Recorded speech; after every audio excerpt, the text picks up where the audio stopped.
ماہ ذی الحجہ کچھ خاص عبادات کی وجہ سے بہت زیادہ اہمیت رکھتا ہے، جن کا تذکرہ میں نے پچھلے جمعے آپ حضرات کے سامنے رکھا تھا۔ کون کون سی ایسی عبادات ہیں، کون سی ایسی چیزیں ہیں جن کی وجہ سے ذی الحجہ کو اہمیت ملتی ہے؟ آپ میں سے کسی کو یاد ہو پہلی چیز ذی الحجہ کا مہینہ کو اہمیت ہے کس وجہ سے؟ کسی بندے کو یاد ہو بتا دے، کوئی بھی ایک بتا دے۔ ہیں؟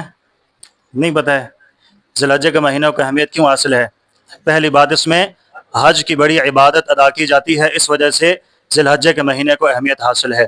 دوسری وجہ، اما بعد فاعوذ باللہ من الشیطان الرجیم، بسم اللہ الرحمن الرحیم، واتل علیہم نبأ ابنی آدم بالحق إذ قربا قربانا فتقبل من أحدهما ولم يتقبل من الآخر وقال رسول الله صلى الله عليه وسلم ما عمل ابن آدم يوم النهر عملا أحب إلى الله عز وجل من إهراق الدم وَإِنَّهُ لَيَأْتِي يَوْمَ الْقِيَامَةِ بِقُرُونِهَا وَأَزْلَافِهَا وَأَشْعَارِهَا وَإِنَّ الدَّمَ لَيَقَعُ إِلَى اللَّهِ عَزَّ وَجَلَّ بِمَكَانٍ قَبْلَ أَنْ يَقَعَ عَلَى الْأَرْضِ فَطِيبُوا بِهَا نَفْسًا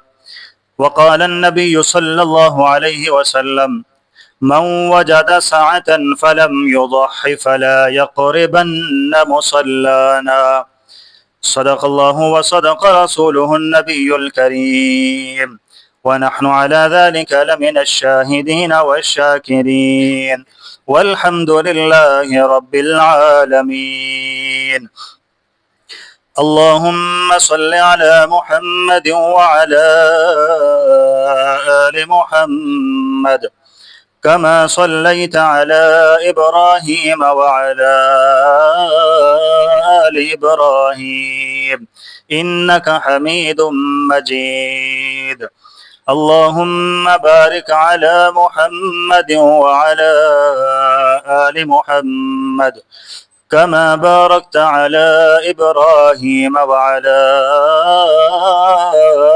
آل إبراهيم إنك حميد مجيد۔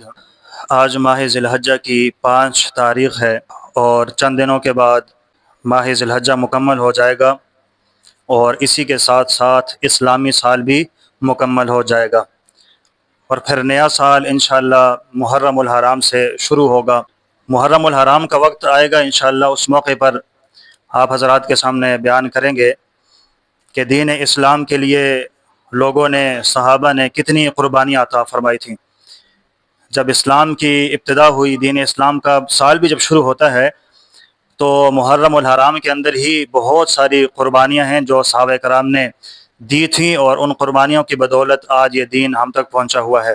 ماہ ذی الحجہ کچھ خاص عبادات کی وجہ سے بہت زیادہ اہمیت رکھتا ہے، جن کا تذکرہ میں نے پچھلے جمعے آپ حضرات کے سامنے رکھا تھا۔ کون کون سی ایسی عبادات ہیں، کون سی ایسی چیزیں ہیں جن کی وجہ سے ذی الحجہ کو اہمیت ملتی ہے؟ آپ میں سے کسی کو یاد ہو پہلی چیز ذی الحجہ کا مہینہ کو اہمیت ہے کس وجہ سے؟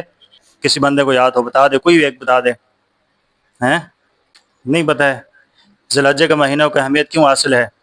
پہلی بات، اس میں حج کی بڑی عبادت ادا کی جاتی ہے، اس وجہ سے ذی الحجہ کے مہینے کو اہمیت حاصل ہے۔ دوسری وجہ ہیں؟ ہاں، دوسری وجہ قربانی ہوتی ہے، بڑی عبادت ہے، اس وجہ سے ذی الحجہ کے مہینے کو بڑی اہمیت حاصل ہے۔ اور تیسری وجہ، یہ ساری پچھلے جمعے کو میں نے بتائی ہوئی تھی۔ اب کوئی کہتا ہے نا کہ وہ عہد الست ہم سے لیا گیا تھا، کہ ساری کی ساری روحوں کو حضرت آدم علیہ السلام سے لے کے آخر تک ساری روحوں کو اکٹھا ایک جگہ پر جمع کیا تھا، پھر اللہ تعالیٰ نے ایک عہد لیا تھا کہ دنیا میں جا کے تم کسی اور کو نہیں پکارو گے، میری عبادت کرو گے، مجھے رب مانو گے۔ تو اب ہمارے ذہنوں کے اندر وہ بات نہیں ہے کہ اب آیا کہ اللہ نے ہم سے عہد لیا تھا بھی یا نہیں لیا تھا، آیا کہ ہماری روحیں جمع ہوئی بھی تھی یا نہیں ہوئی تھی۔ لیکن کچھ ایسے بڑے صحابہ ہیں، تابعین ہیں، ان کو وہ وقت یاد ہے۔ حضرت علی فرماتے ہیں کہ مجھے وہ وقت یاد ہے کہ ساری روحیں جمع ہوئی تھی۔ روحیں وہی ہے نا جو حضرت علی، جسم ہے، جسم کے اندر وہ روح ہے، اگر اس روح کو وہاں پر جمع کیا گیا تھا تو حضرت علی فرماتے ہیں کہ مجھے وہ وقت یاد ہے کہ سب روحوں کو اللہ تعالی نے جمع کیا تھا اور یہ پوچھا تھا۔ اب ہمیں تو پچھلے جمعے کی بات یاد نہیں ہے، تو ہمیں وہ عہد الست کہاں یاد ہوگا؟ تو تیسری کون سی بات تھی جو میں نے کہی تھی اس جمعے کے ذی الحجہ کے مہینے کی اہمیت کے حوالے سے ہیں؟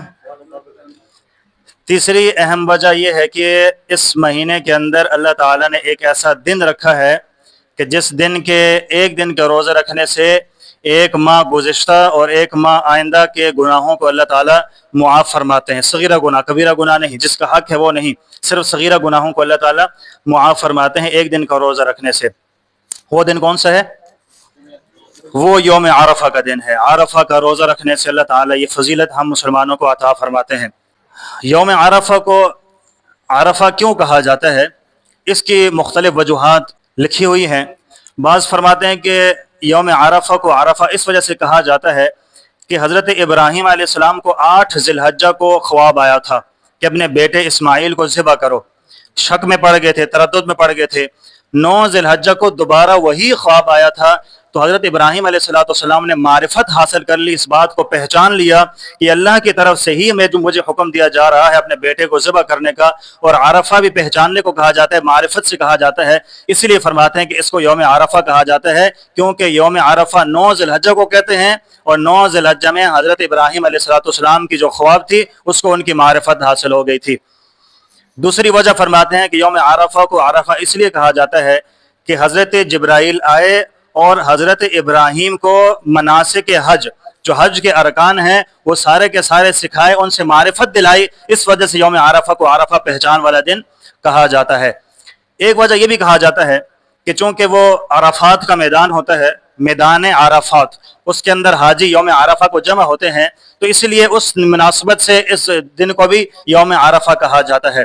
اور ایک وجہ یہ بھی بتاتے ہیں کہ حضرت آدم اور حضرت حوا علیہ السلام کو جب اللہ تعالیٰ نے جنت سے نکالا تھا، پھر جو دونوں کی ملاقات ہوئی تھی وہ میدان عرفات کے اندر ہوئی تھی. ان دونوں نے آپس میں ایک دوسرے کو پہچان لیا تھا، اس اعتبار سے اس کو یوم عرفہ کہا جاتا ہے. تو بہرحال یوم عرفہ ہر ملک کا اپنے ملک کے اعتبار سے ہوتا ہے. بات سمجھ آ گئی ہے؟ یوم عرفہ ہر ملک کا اس ملک کے اعتبار سے ہوگا. یہ نہیں کہا جائے گا کہ یار آج تو سعودیہ کے اندر یوم عرفہ ہے لہٰذا پاکستان کے اندر بھی یوم عرفہ ہوگا. وہاں کا مطلع اور ہے، وہاں کے حالات و واقعات اور ہیں، وہاں کی تاریخ اور ہے، یہاں کی تاریخ اور ہے، واقعات اور ہیں. یوم عرفہ پاکستان، یوم عرفہ کو آپ لے لیں، 9 ذی الحجہ کے دن کو جو ہے نا یوم عرفہ کہا جاتا ہے. یوم عرفہ اس دن کو نہیں کہا جاتا کہ جس دن حاجی حضرات میدان عرفات میں جمع ہوں گے، وہ بھی عرفہ کا دن ہے لیکن ان لوگوں کے لیے، ہمارے لیے نہیں ہے. ہمارے لیے وہ دن ہوگا جو بندہ جہاں پر ہے وہیں پر اس کا دن یوم عرفہ 9 ذی الحجہ ہوگا. اگر پاکستان سے بھی اگر کوئی گیا ہوا ہے وہاں پر حج کے ارکان ادا کرنے کے لیے یا اس کے علاوہ سعودیہ کے اندر موجود ہے، تو جب وہاں ان کا یوم عرفہ ہوگا تو چونکہ بندہ وہاں موجود ہے اس کا دن بھی وہاں پہ یوم عرفہ ہوگا. لیکن جو بندہ پاکستان کے اندر ہے تو اس کا یوم عرفہ 9 ذی الحجہ پاکستان کے حساب سے ہوگا. اور اس دفعہ تو سعودیہ اور پاکستان کی اسلامی تاریخ ویسے بھی برابر چل رہی ہے. جب 9 ذی الحجہ وہاں پر ہوگا تو یہاں پر بھی 9 ذی الحجہ ہوگا، وہاں پر 10 ذی الحجہ ہوگا تو یہاں پر بھی 10 ذی الحجہ ہوگا. تو تاریخ تقریباً میرے خیال میں اس دفعہ برابر چل رہی ہے. تو کوئی بندہ یہ نہ کہے کہ وہاں پر یوم عرفہ ہے تو لہٰذا اگرچہ یہاں پہ 8 ذی الحجہ ہو تو پھر بھی یوم عرفہ ہوگا. جیسے نمازوں کا وقت الگ ہوتا ہے، غروب آفتاب کا وقت الگ ہوتا ہے، ہم محرم کا حساب الگ سے کرتے ہیں، وہ محرم کا حساب الگ سے کرتے ہیں. اسلامی مہینوں کا عید کا اعتبار ان کے ہاں الگ ہوتا ہے، ہمارا ہاں الگ ہوتا ہے. تو اس لیے یوم عرفہ کا دن بھی جہاں بندہ ہوتا ہے اسی کے حساب سے اللہ تعالیٰ اس کو اجر عطا فرماتے ہیں. آپ حضرات کے سامنے ایک آیت مبارکہ تلاوت فرمائی ہے. اللہ تبارک و تعالیٰ نے حضرت آدم علیہ السلام کے 2 بیٹوں کا تذکرہ فرمایا. یہ قربانی کا جو سلسلہ ہے یہ حضرت آدم علیہ السلام سے چلا آ رہا ہے. حضرت آدم علیہ السلام کے 2 بیٹے، ایک کا نام حابیل تھا اور دوسرے کا نام قابیل تھا. دونوں کا کسی معاملے کے اندر نزاع ہو گیا، جھگڑا ہو گیا، تو ان دونوں نے اللہ تعالیٰ کے سامنے اپنی قربانیاں پیش کی تھیں. قابیل نے قربانی پیش کی غلے کے اعتبار سے، کچھ غلہ تھا، جمع تھا، وہ غلہ وہاں پر جا کر فلاں جگہ پر رکھ دیا. اور جو حابیل تھا اس نے اللہ تعالیٰ کے سامنے اپنی قربانی اس طور پر پیش کی کہ ایک جانور لائے، اس کو ذبح کر دی، اپنی قربانی پیش کر دی. حابیل نے بھی قربانی پیش کی اور قابیل نے بھی اپنی قربانی پیش کی. اب فرماتے ہیں کہ اللہ تبارک و تعالیٰ نے حابیل کی قربانی کو قبول فرما دیا تھا اور قابیل کی قربانی کو اللہ تعالیٰ نے رد فرما دیا، کیونکہ اس نے کچھ بچا کچا تھوڑا سا کچھ غلط سا تھا، وہ جمع کر کے رکھ دیا کہ چلو یہ اللہ کے نام پہ میں قربان کر دیتا ہوں۔ لیکن حضرت جو حابیل تھے انہوں نے اللہ کے نام پہ ایک جانور ذبح کیا تھا، اللہ تعالیٰ نے اس جانور کی قربانی کو قبول فرما دیا تھا، اور جو قابیل تھا، جو قاتل تھا، اس کی قربانی کو اللہ تعالیٰ نے رد فرما دیا۔ اس وقت جب قربانی قبول ہوا کرتی تھی، اس کی علامت یہ تھی کہ آسمان سے ایک بجلی آتی، آگ سی آتی، وہ جس چیز کو اچک لیتی، جس چیز کو جلا دیتی، ختم کر دیتی، تو وہ چیز قبول ہو جاتی تھی اور دوسری قبول نہیں ہوا کرتی تھی۔ اسی طرح جب دونوں نے قربانیاں کر کے پیش کر دیں، حضرت قابیل نے اور حضرت حابیل نے اور قابیل نے اپنی قربانیاں پیش کر دیں، اب آگ آئی، وہ بجلی آئی، چمکی، اور جو حابیل نے قربانی پیش کی تھی، جانور ذبح کر کے اللہ تعالیٰ کے سامنے پیش کیا تھا، اللہ تعالیٰ نے اس کی قربانی کو قبول فرما دیا تھا۔ اب دیکھیں اللہ تعالیٰ نے ہماری شریعت کے اندر کس قدر آسانی فرمائی ہے کہ اس وقت کے اندر جب قربانی کر لیتے تھے پھر اس کے بعد اس کو کھا نہیں سکتے تھے، خود نہیں کھا سکتے تھے، لیکن ہماری شریعت میں کیا حکم ہے کہ آپ قربانی کر لیتے ہو، قربانی کر لینے کے بعد پہلے تو طریقہ کار یہی ہے کہ آپ اس کے 3 حصے کریں، آپ غرباء کو دیں، جو فقراء مانگنے کے لیے آتے ہیں ان کو دیں، آپ کے پڑوسی ہیں ان کو دیں، اپنے لیے ایک حصہ رکھ لیں۔ اگر کوئی بندہ ساری کی ساری قربانی کا گوشت اپنے گھر کے اندر ہی رکھ لیتا ہے، کسی کو ککھ بھی نہیں دیتا ہے، تو تب بھی اس کی قربانی تو ہو جائے گی۔ ایک قربانی کا ثواب ہے جو آپ نے چھری پھیری ہے، وہ اس کا ثواب الگ ہے، اب گوشت کی تقسیم کا ثواب آپ کو الگ ملتا ہے، ڈبل اجر اللہ تعالیٰ عطا فرماتے ہیں۔ قربانی کر دی، چھری پھیر دی، یہ اجر تو آپ نے حاصل کر دیا، اب آپ گوشت کو تقسیم کریں گے تو اس گوشت کی تقسیم کے ذریعے سے دوسرا اجر بھی آپ اللہ تعالیٰ کے ہاں پا لیں گے، اللہ تعالیٰ کی طرف سے آپ کو بڑا اجر مل جائے گا۔ لیکن کوئی بندہ صرف قربانی کرے اور گوشت سارا کا سارا گھر میں رکھے، خود بھی کھا لے، تو اس بندے کے لیے یہ جائز ہے، اس میں کسی قسم کی کوئی ممانعت نہیں ہے، یہ حرام کام کرنے والا نہیں ہوگا، یہ ہماری شریعت کے لیے اللہ تعالیٰ کی طرف سے بڑی آسانی والا معاملہ ہے، وگرنہ اس سے پہلے شریعت کے اندر خود نہیں کھا سکتے تھے۔ جب قربانی کر لی ہے اب یہ نہ تو تقسیم کر لو، یا تو وہ آگ آتی اس کو جلا دیتی، ختم کر دیتی، آپ کے پاس وہ چیز باقی نہیں بچتی تھی، آپ اس کا سارا تقسیم کر لیا کرتے تھے۔ تو اللہ تبارک و تعالیٰ نے اس شریعت کے لیے آسانی فرمائی کہ آپ گوشت خود بھی کھا سکتے ہیں۔ اللہ تعالیٰ لن ینال اللہ لحومها ولا دماؤها ولکن ینالہ التقوی منکم، فرماتے ہیں کہ اللہ تعالیٰ کو جو تم قربانی کرتے ہو، نہ ہی اس کا گوشت اللہ کو پہنچتا ہے، نہ ہی اس کا خون اللہ کو پہنچتا ہے، وَلَكِنْ يَنَالُ التَّقْوَى مِنْكُمْ، اللہ کو تمہارا تقوی پہنچتا ہے کہ کس نیت کے ساتھ تم نے قربانی کی ہے، تمہارے دل کے اندر بات کیا تھی، تمہارے دل کے اندر نیت کیا تھی۔ اس دن میں نے مسئلہ بتایا، اگر کسی بندے کی نیت یہ ہو قربانی کے اندر کہ مجھے گوشت مل جائے گا، میں گوشت سمیٹ لوں گا، تو اس کی قربانی جائز نہیں ہوتی ہے۔ 7 بندے شریک ہو کے قربانی کر رہے ہو، 5 بندے 4 بندے قربانی کر رہے ہو، بیچ میں ایک بندہ ایسا شامل کیا کہ جس کی نیت یہ تھی کہ مجھے گوشت مل جائے گا، گوشت حاصل ہو جائے گا، تو فرمایا کہ باقی لوگوں کی قربانی بھی خراب ہو جائے گی، اپنی تو اپنی، باقیوں کی بھی خراب کر لے گا۔ تو اس لیے اللہ تعالیٰ کو نہ گوشت پہنچ رہا ہے، نہ ہی اللہ تعالیٰ کو تمہارا خون، جانور کا خون پہنچ رہا ہے، اللہ تعالیٰ کو پہنچ رہا ہے تمہاری طرف سے تقویٰ، کہ تمہارے دل کے اندر کیا بات موجود ہے، تمہارے دل کے اندر اللہ کی محبت موجود ہے کہ تم اللہ کی محبت میں اس جانور کو ذبح کر رہے ہو، اللہ تعالیٰ کو یہ چیز پہنچتی ہے اور اسی کے اوپر اللہ آپ کو اجر عطا فرماتے ہیں۔ بات سمجھ میں آ گئی؟ ایک بندہ جانور کو ذبح کر کے ایک بوٹی بھی اپنے گھر کے اندر نہ رکھے، سارا کا سارا گوشت تقسیم کر لے گا، لیکن اس کی نیت یہ ہوگی لوگوں کو دکھلانے کے لیے کہ میری گاڑی جا رہی ہے، گلی محلے میں پھر رہی ہے، میرا جانور ذبح ہوا ہے، اب لوگ میرا نام لے کے کہ فلاں گھر کے اندر 3 بیل ذبح ہو رہے ہیں، تو فرمایا کہ 3 4 بیلوں کے اوپر آپ نے چھری پھیر دی، ذبح کر دیا، لیکن اس کے اندر تقویٰ موجود نہیں ہے، لوگوں کو دکھلانا مقصود ہے، تو اس میں آپ کو کسی قسم کا کوئی اجر اللہ تعالیٰ عطا نہیں فرمائیں گے۔ دوسری طرف وہ بندہ کہ جس نے قربانی کر دی، سارا گوشت بھلے خود اپنے گھر کے اندر کیوں نہ رکھ لے، لیکن اس سے اللہ کی رضا مقصود تھی، اس نے ایک بکرا بھی ذبح کر دیا، اس کو بھی اللہ تعالیٰ اجر عطا فرمائیں گے۔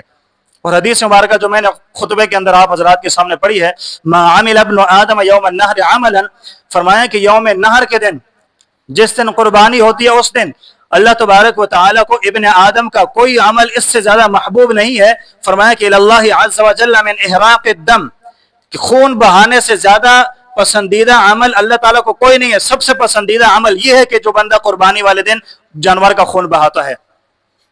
وَإِنَّهُ لَيَأْتِي يَوْمَ الْقِيَامَةِ، اور فرمایا کہ وہ جو جانور آپ ذبح کر رہے ہو، وہ جانور لَيَأْتِي يَوْمَ الْقِيَامَةِ، قیامت والے دن آئے گا، بِقُرُونِهَا وَأَزْلَافِهَا وَأَشْعَارِهَا، اپنے بالوں کے ذریعے سے، اپنے کھروں کے ذریعے سے، اپنے سینگوں کے ذریعے سے حاضر ہوگا۔ پھر فرمایا کہ اللہ حضور علیہ السلام نے کہ وَإِنَّ الدَّمَعَ لَيَقَعُ إِلَى اللَّهِ عَزَّ وَجَلَّ بِمَكَانٍ قَبْلَ أَن يَقَعَ عَلَى الْأَرْضِ، کہ اس کا خون زمین پر گرنے سے پہلے اللہ تعالیٰ اس بندے کی مغفرت فرما دیتے ہیں۔ اور یہ جانور آئے گا اپنے